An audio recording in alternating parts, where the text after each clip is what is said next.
the Bible, God's good book, that first book in God's good book, cuts through the inflation of human nonsense every time. And one of the ways that God cuts through our own nonsense is by simply identifying himself as the God of Abraham, Isaac, and Jacob. Because if you know anything about Abraham, Isaac, and Jacob, you know that these guys are funny. This is a funny family. And in Genesis chapter 29 to 31, three chapters, we're going to find our man Jacob on what seems to be the funny farm. Well, anyhow, this is God's funny family. Come on in. Let's check it out together.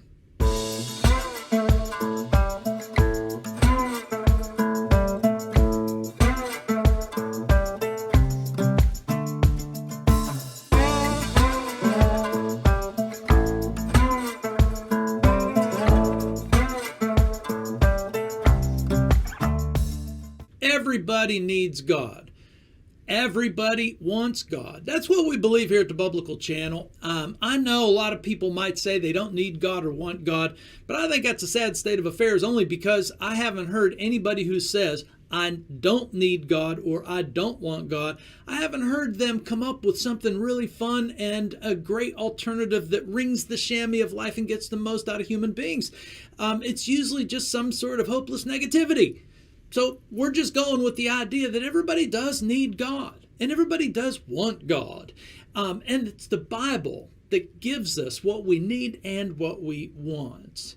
God puts his name, his whole story, squarely on the shoulders of regular folk, Abraham, Isaac, and Jacob, and their wives. These are regular folk. They are the usual suspects of our world. Our problem is that we tend to church up God, and then we don't like him because we churched him up. But God doesn't church himself up. The Bible doesn't church up God. The Bible doesn't church us up either. We're the ones who make a game of churching things up. Anyhow, the Bible is super refreshing because God is not pretentious at all. And he is truly God with us. Emmanuel, God with us. Our problem tends to be along the lines that, when things aren't going our way or when things seem to be bad, we have a bad habit of thinking that God doesn't like us. And then that makes us mad too. It's us that's got problems. We've got 99 problems and God ain't one of them. The Bible is refreshing because God tells us clearly in his Bible that he is always with us, no matter how bad things get, no matter where we are. And this story with Jacob, you think your situation of life is hard? Check out our man Jacob in Haran. Jacob makes everybody feel better, or at least he has the potential to, if you've got a little sense of humor. Jacob lands on what we might call the funny farm, Laban's farm. Laban's situation of life. We'll talk more about that, but hey, God is going to be with Jacob all the way. So let's dive into that. Before we go any further, let's pray the way the Lord Jesus taught us how to pray, and that is, Our Father in heaven, hallowed be your name, your kingdom come, your will be done on earth as it is in heaven. Give us this day our daily bread. Forgive us our debts as we forgive those, our debtors. Yeah. And lead us not into temptation. Deliver us from evil. That's the rub. And let's read this thing with a sense of humor so that we get the most out of it and so that we can ring the chamois of this life to the best of our ability and to, God's best as well. Come on in. Well, this passage here is 3 chapters long, very long, so we are not going to read it all. We'll be talking about it, and that's the way good stories go. It's totally fine to just talk about the stories. You don't always have to read it, but reading it is super important because we always want to get it right. We don't want to just go out into left field and do our own thing, so that's why reading it is actually important. But sometimes, it's just too long, and it's best served if we just kind of capture the moments of the story, talk about the story. As long as we're talking about the story and the right things that the story throws out, we're in good shape. So anywho, We're going to dive right into this. It's Jacob is our main point of view, and we probably need to catch up with what happened last week and in the last chapters and what happens right now. First of all, let's just remember that Jacob is the son of laughter. He is literally the son of a man named Laughter. Isaac is what we call him, but Isaac means laughter. And so if that doesn't give us a clue that we should be reading this, from the perspective of a little bit of humor, then, well, I think we're clueless. We should be, totally seeing the humor vein in this so that we can laugh at the story and also laugh at ourselves. But remember, our man Jacob is on the run. His family came apart, like many families come apart. His family's dysfunctional.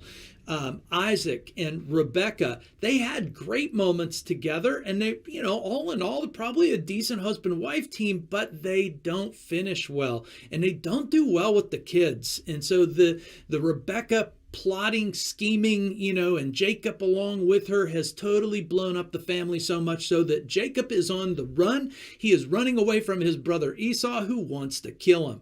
And his mom and his dad, Isaac, send him off to Haran, to Rebekah's brother Laban.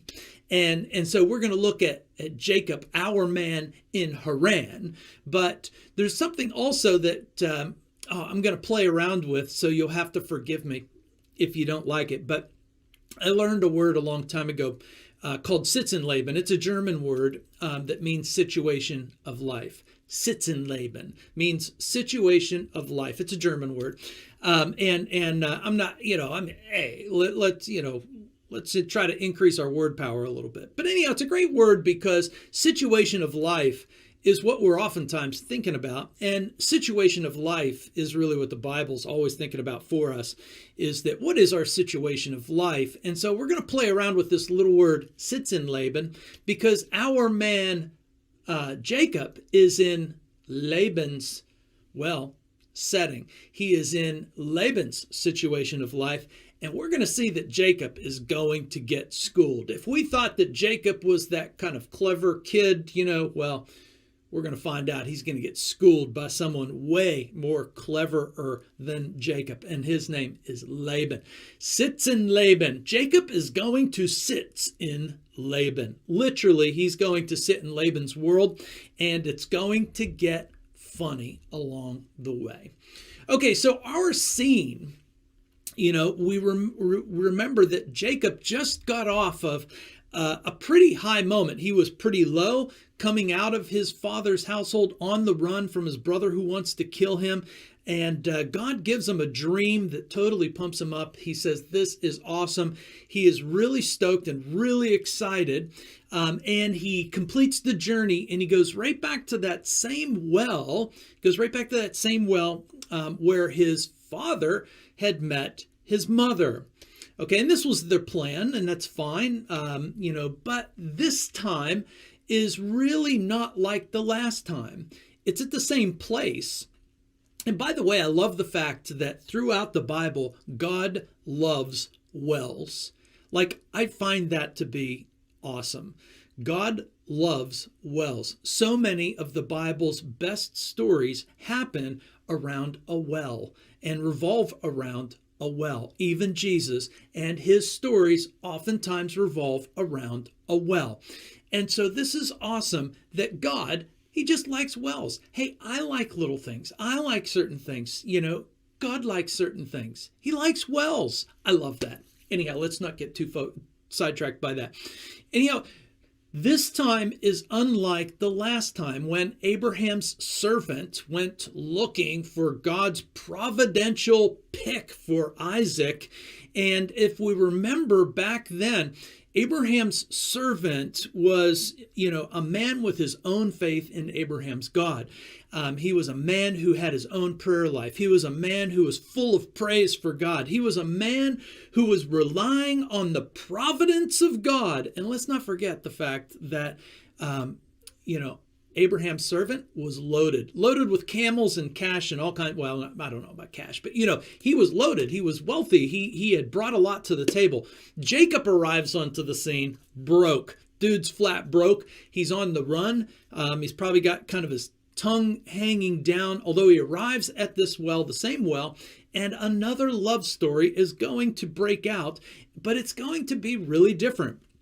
Because even though Jacob is really excited about, what God had revealed to him in a dream, he's still a man who needs his rough edges smoothed out. And so not only is he a man without money, but he's also a man without prayer. He's also a man without praise. He's also a man who's really not, let's just say he's not relying on the providence of God. He's still relying on his own, cleverness and his own, strength and his own abilities and this kind of thing. And so Jacob in this whole story for the next 3 chapters is going to be, that diamond in the rough. And I don't even know if he comes out a diamond, but he certainly is going to get his rough edges knocked off by the time we get done with this story. But anyhow, let's just go right to our scene. He arrives at the well. And, people start coming about, and he says to the guys who come out, he says, "My brothers, where do you come from?" And they said, "Well, we come from Haran." And he said to them, "Hey, do you know Laban, son of Nahor?" And they said, "Yeah, we know him." He said to them, Is it well with him?" Which I love the little pun on well. And they say, "Yeah, it is well." And see, Rachel, his daughter, is coming with the sheep. And I think at this point we need to imagine the Carpenters' music breaking out. Why do birds suddenly appear? Every time you are near, they long to be just like me, close to you. See, it seems like one of these deals where, everything just stops for a moment because Rachel has come onto the scene. And what's even funnier is that our man Jacob, he gets all bossy and macho. As soon as he sees her coming, he starts bossing the guys around.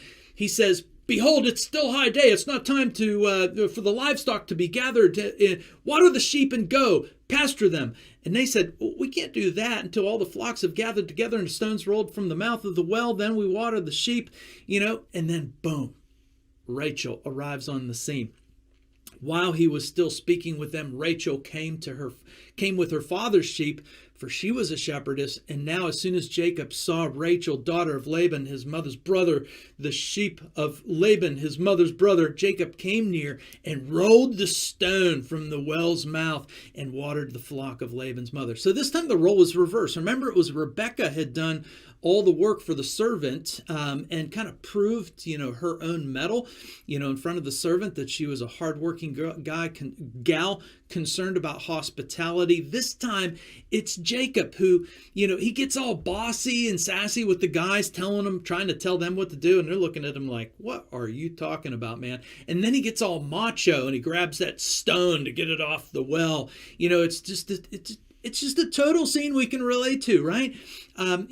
Jacob's got googly eyes for Rachel, and he gets all bossy and macho. And then the scene hilariously lands on this line. Then Jacob kissed Rachel and wept out loud. You want to talk about a man full of emotions? Whoa, pal, slow down. Is this love at first sight, or is this love at the first thing you see? Well, maybe it's both. And I think the question is, wow, is Jacob, raw here? Is he just naive? Is he, is he just overwhelmed? It sure does seem like he's overwhelmed. He is certainly not polished, and he is certainly not, kind of waiting on God, asking God anything. He just, it's either love at first sight or it's just love the first thing you see. I don't know, but I think both things are probably going on. And so anyhow, as the scene unfolds, Laban, Rachel's dad, Rebekah's brother, Laban, comes back onto the scene, and he seems like a really nice bloke. He seems to be really happy to see his nephew. They spend a month together, we're told. And he says, "Oh man, you're my kinsman, bone of my bone, flesh of my flesh." So they're like all, jiggy with it, having fun together. A month goes by, and he's so happy to see his nephew that, he offers him a job. And he says, hey, what should your wages be? It seems like we've got a bromance going on here. And then the narrator jumps in and gives us some awkward information. And the awkward information, right when Laban says, hey, what should I pay you for your job that you're going to do for me? And the narrator says, oh, Laban has two daughters, an older daughter named Leah and a younger daughter named Rachel. Leah's eyes were weak, and Rachel, she was beautiful in form and appearance. So it's kind of a funny comment because we, as I might say, we've got Squints and J-Lo, on the scene. But I don't think we should think of Leah as unattractive. I just think that she's got and of course I know that this is not historically in context, but I think we should imagine that her squinting makes her a bit unattractive. Maybe the way a pair of geeky Coke bottle glasses, might, turn a beautiful girl into, kind of a hidden beauty, underneath those glasses. When she takes the glasses off, she's beautiful. And I think it's going to be important for what's going to happen next. But it's interesting that the narrator jumps in to tell us this fact, and then Jacob, gives his answer. And Jacob offers up himself for 7 years service just so Rachel could be his wife. Laban says, deal, brother. I'll take that deal any day of the week. And so the deal is on. And then we're told by the narrator, so Jacob served 7 years for Rachel, and they seemed to him but a few days because of the love that he had for her. You can't be sweeter than that. That is one of the sweetest, romanticest lines in the Bible. 7 years just seems like a couple days because of his love for Rachel. Oh, this thing is going in the right direction, right? Well, Laban says, and so Jacob, serves these 7 years, and he goes to Laban and he says, the time for my wife is here. And Laban says, that's great. Let's have a big party. And so he organizes this party. And that is the end of this scene for just a moment. And that's where we go next. Okay, we're at the party where we're celebrating, Jacob is finally going to get his bride after 7 years. But then here's how the story goes. But in the evening, he took his daughter Leah and brought her to Jacob. Laban does the old switcheroo. So it seems like, the party made Jacob's eyes bad. Jacob's eyes were so bad that he couldn't tell the difference between old Squints and J-Lo, which tells us, I think, a little bit that Squints is probably really good looking, and they're sisters. So I don't think, we should be imagining, something, that Leah is not shapely and beautiful, but in the party mode, you see where I'm going with this? Party mode. Seems like Jacob might have had a little too much to drink, which has affected his own eyes. And the next thing you know, he has sex with Leah. He wakes up and he's like, what is this that you have done to me, Laban? And, Laban's like, oh, it's not our custom to marry off the younger before the older, so you got to marry the older. Oh, boy, Jacob has just been schooled. And the irony here is that Jacob was the one who broke custom, well, by God's own doing, but broke custom for his own blessing because he's the younger of his older brother and he got the blessing. But now he becomes the victim of custom, of human customs, Laban's customs. And what's really interesting is that even in the ancient world, what Laban just said doesn't seem to be verified anywhere that we've ever been able to find. It seems like Laban just might be making up his own rules as he goes along, which totally fits Laban's character as it goes on. Laban loves to just make up his own rules. He's a clever guy. And Jacob, Rebekah's son, has truly met his match. He is going to be outwitted left and right. I think one of the more interesting parts of this is that once again we see the Bible's consistent position, and that is sex equals marriage, and there's no takebacks. You got to give Jacob some credit here because he is a good man, and he seems to understand and take this all in stride. He says, I still want Rachel. And Laban says, well, you'll have to serve another 7 years. And don't make the mistake of thinking that he had to wait another 7 years before he got Rachel. He actually has to only wait a week, and he does get Rachel, but he still has to serve Laban another 7 years. So way back when Rebekah had sent Jacob off to this episode, I think she only thought a few months might be, all that is needed. Now we're looking at 14 years. Jacob's naivete has, got him into the situation that he is in. But Jacob's naivete is going to wear off quite quick when it comes to old Laban. Don't forget, Laban is Rebekah's son, and so it's no wonder that Laban is such a conniver and such a good, player in the game of life, always changing up the rules and getting his way. All right, so now we have Genesis 29:31 to Genesis 30:24. And in this longer passage, I'll just say it like this, 7 come 11. So the next 7 years that Jacob is going to spend is going to result in 11 children. And it is a wild ride because these sisters are nuts. Jacob is now going to get schooled. I mean, you just got to feel for the guy because his head is going to be turned around so many times as these sisters, these nutty sisters, engage in a competition for Jacob's love. Rachel has the lead because she has Jacob's love. Leah doesn't have Jacob's love, and God notices that. And so God sides with the underdog. He sides with Leah. You got to give Jacob credit. It seems like, he's not totally neglecting Leah, but he certainly does not love her. And God sides with the underdog, and he makes Leah's womb fertile, and Rachel's womb he puts off to the side. But don't mistake it. Both of these girls are tough cookies, and they are both engaged in a sister brawl when it comes to our man Jacob. And so this whole thing turns into like a bad baseball game or a Meatloaf song, Paradise by the Dashboard Lights.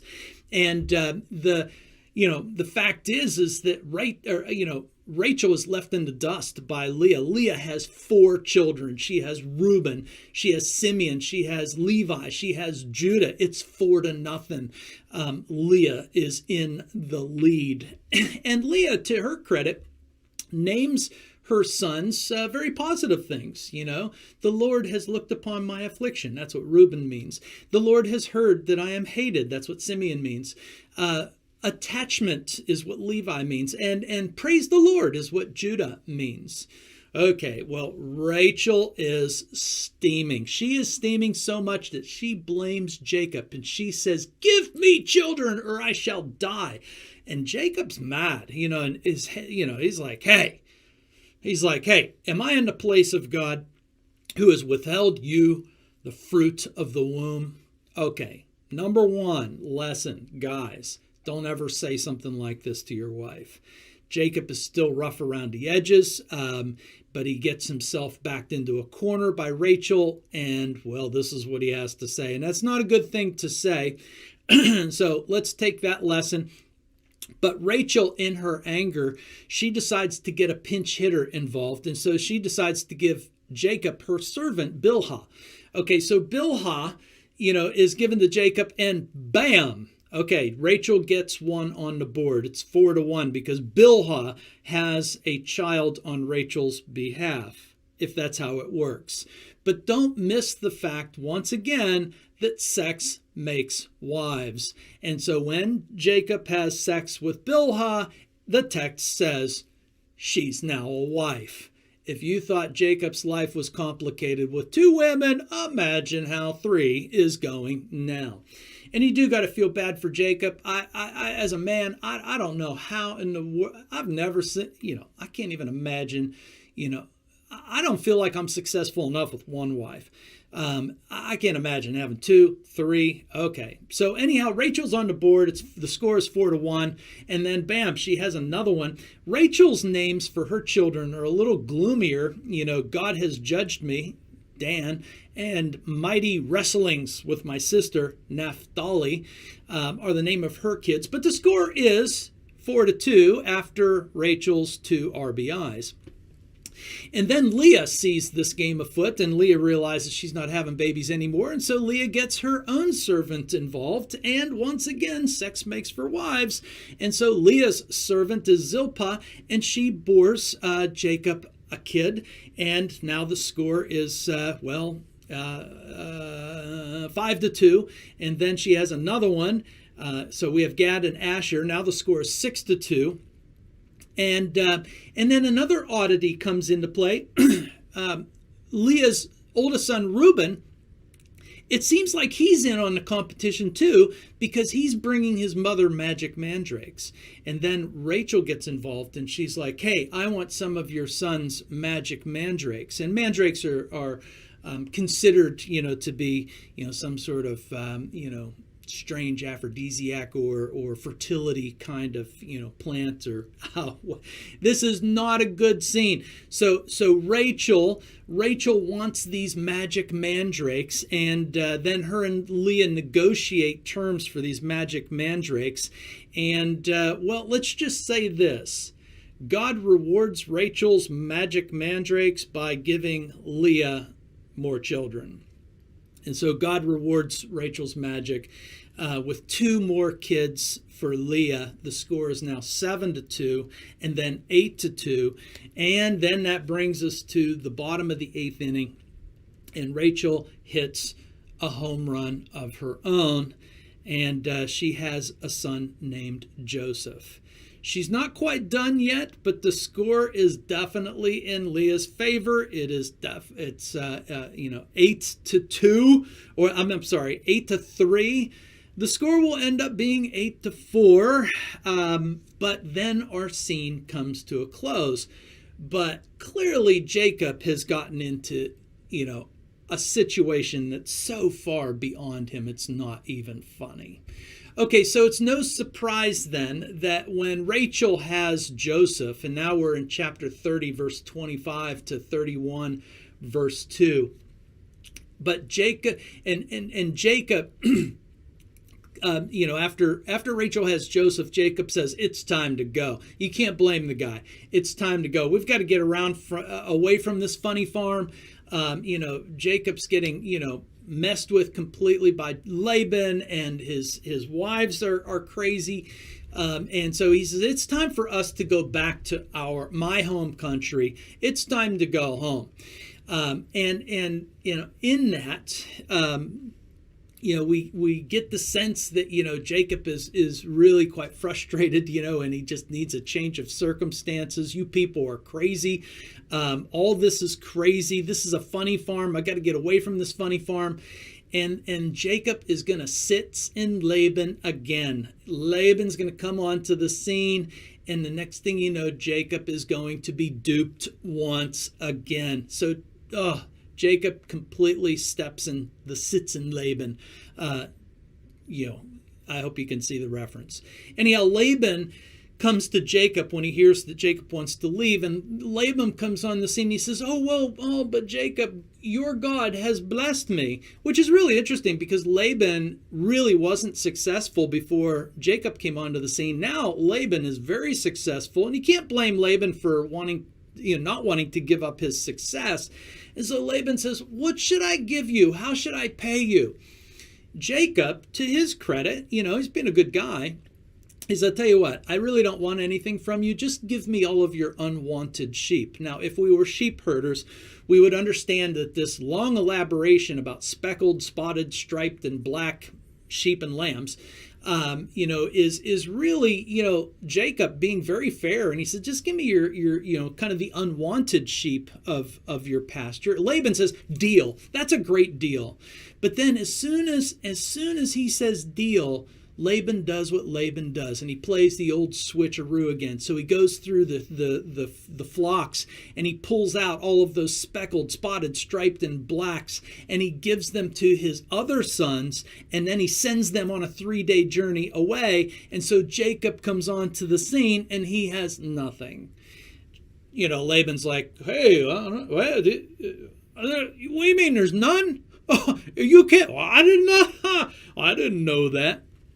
And then the scene, if it was bad that Rachel resorted to magic mandrakes, then the scene takes another weird twist, because Jacob, in a place of frustration, not knowing what to do, maybe, he resorts to magic tricks himself. And so he resorts to the custom of the day with these sticks and different kinds of sticks that are supposed to yield different types of sheep, And so basically, Jacob resorts to magic sticks to get his speckled, spotted, and striped and black sheep and lambs. And we're left saying to ourselves, what? Why, Jacob, would you resort to these magic sticks? And why would the Bible include this scene that recognizes that, Jacob resorted to magic?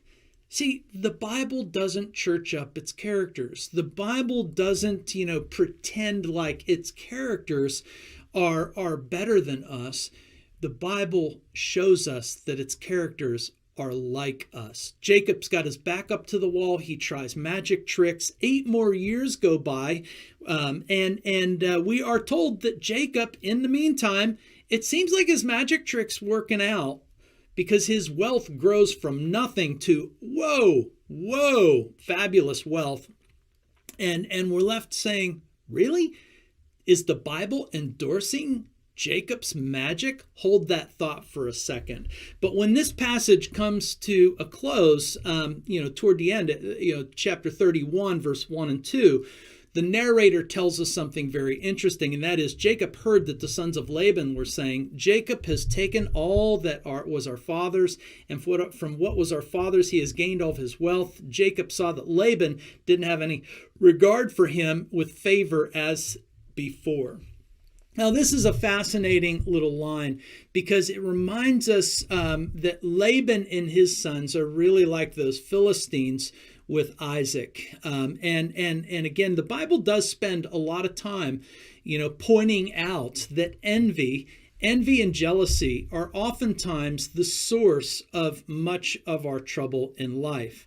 And so Laban's sons and Laban himself, like the Philistines, are the type of people that get their success by being jealous of other people's success and taking away from their success rather than making success on their own.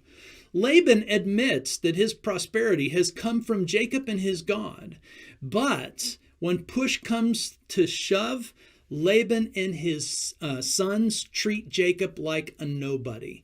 And I'm just going to say this. If you're a human being and you haven't run into humans who treat you poorly just because you're doing better than them, well, look out, it's coming, because that's a situation everybody's going to see at some point in their life.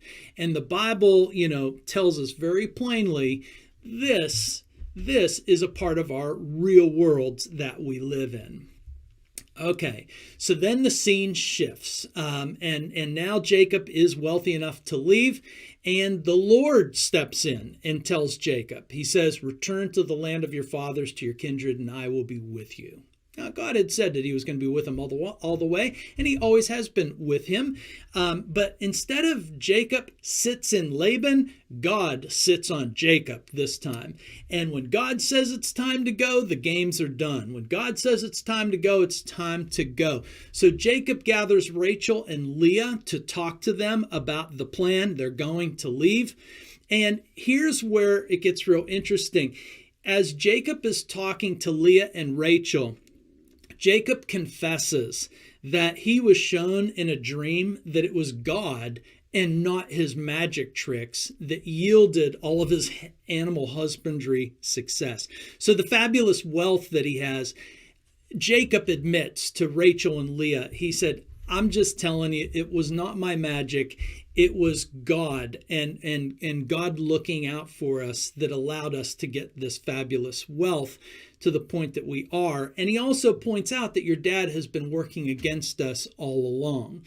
And this brings a fairly sweet moment because for the very first time, Rachel and Leah are united. And the first thing that they're united around is the idea that their dad is a big fat jerk. Leah and Rachel both say, our dad is a jerk. He's a swindler. He's a cheat. He has stolen from us and what should be ours.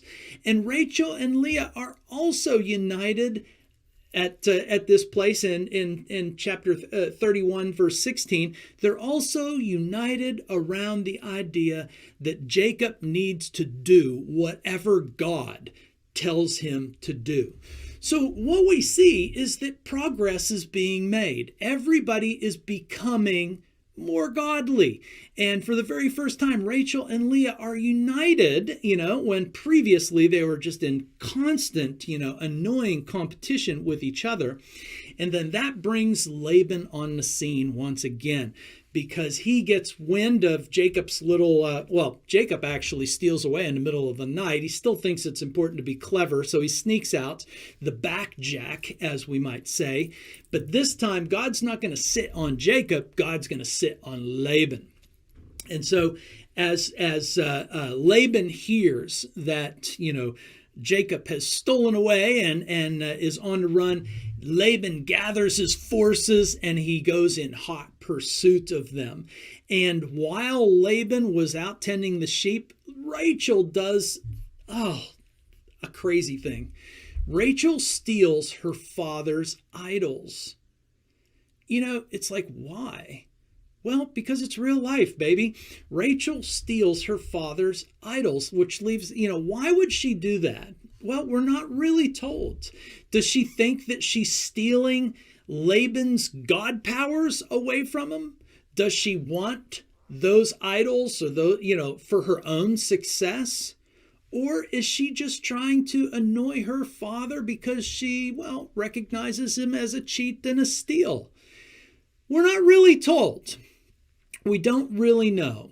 But we do know that she isn't happy. So I'm going to go with choice number 3. I think that she's just really PO'd at him. But maybe she does still have some sort of hangover with the gods of her father's house. Maybe she does want them on her own. But this situation almost gets her killed. Because Jacob, when he is confronted by Laban, Laban, makes it clear, why have you done this to me? And why have you stolen my gods? Well, Jacob gets, mad about that because he doesn't know that Rachel has stolen these household gods. And Jacob, ushers in a vow that is rash. He is not consulting God. God did not want him to say this thing. But Jacob's vow is rash because Jacob says, hey, if you find anybody with something of yours, you can kill them. Woo! Rachel's life is on the line because, and Jacob says, go look at everything. And then it's kind of weird. It's kind of, Laban goes on a big search. And oddly enough, Rachel, she's pretty clever herself, right? And he goes into Rachel's tent, and when he goes into Rachel's tent, she is sitting there, I suspect, with maybe a blanket or her dress or stuff all spread around her, and she says, "Oh, I'm sorry, Father, for not getting up, but I'm on my period." The woman thing that comes around every month, and it does seem like it's enough for Laban to say, "Well, I'm not going to look under there." I mean, like that's awkward, right? No, still stand up. Let me see the blood that you've left behind. And it must be, like unfathomable to Laban that, that she would actually menstruate on his household idols. I don't know, something like that. but we're also very aware that God has actually intervened in the situation with his grace.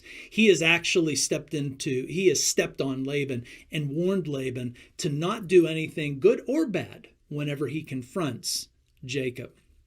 And so God's grace intervenes in this situation. He ends up, not following through or catching this, thing that Rachel, has stolen the household gods. And, and what we also see is that Jacob is ruthlessly honest. He tells Laban, last 20 years, you have been a real test. You've been a real turd to me. And Jacob is becoming more godly. So that's part of the action that we're looking at. But in true Laban fashion, since God doesn't allow him to do any harm to Jacob, he makes Jacob promise to not do any harm to him, and end scene. Jacob does have another scene coming up. It's going to get crazy. It's going to get wild because this is God's funny family. Jacob's next Rubicon to cross is going to be meeting up with Esau. That brother that wanted to kill him the last time he saw him 20 plus years ago. And so that leaves us with this question, and that is, what do we have here in these 3 chapters? What do we have here that we can take away? Well, I think it just goes along these simple lines. First of all, goodbye, Laban. Thank the Lord. And his Shitzen Laban, is finally gone. Jacob's character was growing. Even though Laban made Jacob's life difficult, Jacob has grown. And he's allowed God to grow him up. And in the middle of all of this, we see a story of, that God is not pretentious rather. God's holy nation is starting. What we have seen here, 11 out of the 12 tribes that are going to be the focal point of God starting a holy nation. And what we see that this holy family is anything but polished. I mean, they are rough around the edges. Jacob ends up with 4 wives, and out of these 4 wives and their children, God's holy nation, God's 12 tribes will be assembled. So God's storyline involves a bunch of goofballs and misfits, and if we can't relate to that, then that is our fault. And the other thing that we should be able to see clear as a bell, God is with us in our problems. He is with Jacob in his problems, even when Jacob and Rachel resorts to, magic tricks. God doesn't turn his back on them. He continues to offer them opportunities to grow and to develop, and they do. God continues to grow them because they let him grow them, and God is patient, God is kind, and God is with us. And if we think about Jesus and his story, it's still the same story. Jesus comes onto the scene in human birth in the lowliest of circumstances, without pretension of any kind. And the name of Jesus that the angels give him is God with us. All of this is the biblical backbone from front to back. And this is what cuts through the inflation of human nonsense. God is with us, even in our problems, even when life isn't going well. And God is not pretentious. And so we shouldn't be either. All right, that's where we're going to end our time. Catch you next time.